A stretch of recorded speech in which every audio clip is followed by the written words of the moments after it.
What's going on, everybody? It's your boy Motoman Dan. Today we're going to be taking a look at the Ice Amulet. It's a long-range multi-shot ice attack with secondary short-range AoE freeze ability. You have to freeze 90 enemies to unlock the unique upgrades. The level upgrades adds more projectiles to primary attack. The unique upgrades increase freeze durations, or the secondary creates an aura around player, damaging enemies. Both of these are good, but I'd probably run the second one. I only have the first one selected because I never use the Ice Amulet. But yeah, so the Ice Amulet's one of the only weapons, this one and the Flame Bracer, that uses mana on your primary attack. So with that in mind, it already takes a backseat to every other weapon. Oh, and the Alch Satchel. Forgot about that one. Whoops. You know, weapons that take mana take a backseat to a lot of other weapons, but I think the Ice Amulet's probably the best one that uses mana, just because it does have the freeze. And some of the freeze here, the secondary freeze is really, really solid.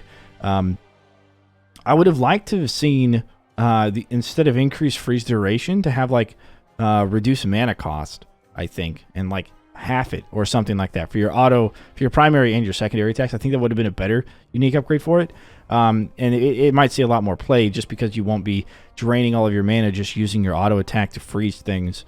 And you can only freeze, 7 things at a time. And that's only if it's only if they're spread out or whatever, with the primary attack anyways.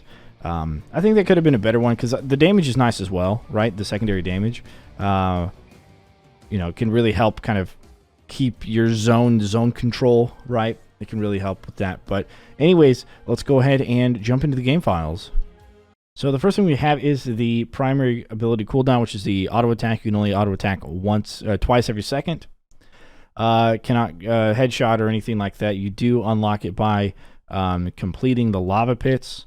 It's your first war scenario that you complete. Once you complete it, you unlock the Ice Amulet. Then we can talk about some of the stuff. So the primary status effect, which is the left mouse button. So the projectiles you shoot out, 3-second freeze. That's typical. Most freezes and most crowd control is 3 seconds. However, the secondary is actually 7.5 seconds. It's the longest crowd control in the game, is the secondary for the Ice Amulet, which is a pretty long time. Then we have a secondary mana cost of 85 and a primary mana cost of 30.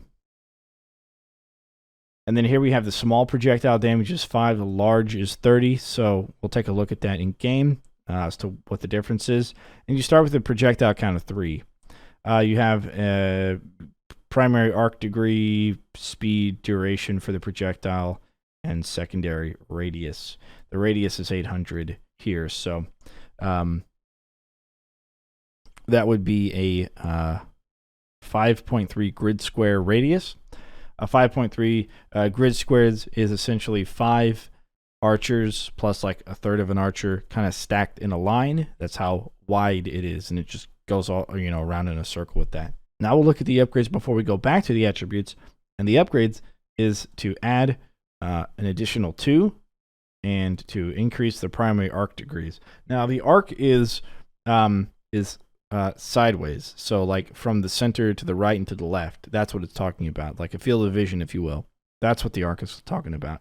So you have to add, if you're going to add 2 projectiles, you have to get them to spread out, so that way they're not all, it's not all clumping up to the original arc that it had the first time. Because then you're going to have multiple projectiles hitting the same thing, and maybe that's not what you want. Maybe it is. I don't know. I wouldn't mind it, but you know what? That's not up to me. All right, then you have another one. It's level 3 upgrade here. So primary projectile count, another 2, another 3 for the arc, changing the reticle. And then you have even one more, another 2, another 3 to the arc, changing the reticle. Okay. Then we have increased freeze duration. So this adds 1 second to each of the freezes. Now that takes your primary from 3 seconds to 4 seconds. It takes your secondary 7.5 to 8.5 freeze seconds duration thing. Or you can have the secondary frost aura. Now we're going to go back to the attributes because this is where this comes in play. We have the frost aura radius of 600, which is 4 grid squares. We have the damage is 1 per every 10th of a second, so 10 damage a second, and this for 5 seconds. So it's pretty good.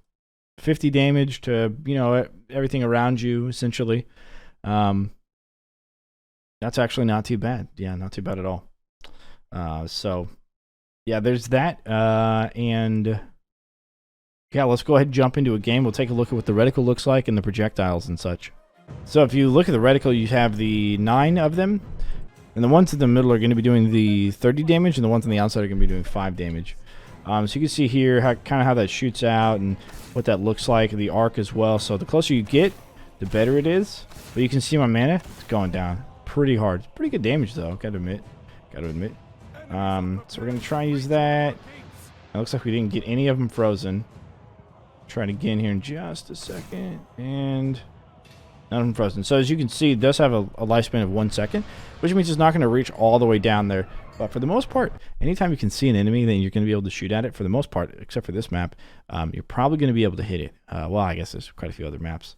You can find yourself in a position where it's not going to work. But so you can't hit it like super far away, but you can still. I mean, you saw there at the beginning, we were hitting it from pretty far away. So anyways, that's what the reticle stuff looks like. Yeah, guys, as always, don't forget to leave a like, comment, subscribe, follow the stream on Twitch, and I upload to YouTube. And if you subscribe on YouTube and click on the notification bell, you'll be notified of a video I post whenever I post it to go live on Twitch. So there you have that. That being said, let me know your thoughts on the Ice Amulet. Let me know if you use it. If you don't use it, why not? If you prefer one of the secondary options or one of the unique upgrades over the other, let me know. I'm interested to hear what you have to say. I think the general consensus here is that the Stone Staff can do what the Ice Amulet can do, but better. It's more reliable. It's better. It doesn't cost as much mana, and so therefore people just typically bring the Stone Staff instead. But I will leave that up to you guys to tell me in the comments below if you agree with that statement. All right, guys, as always, take care, and I'll catch you on the flip side. Deuces.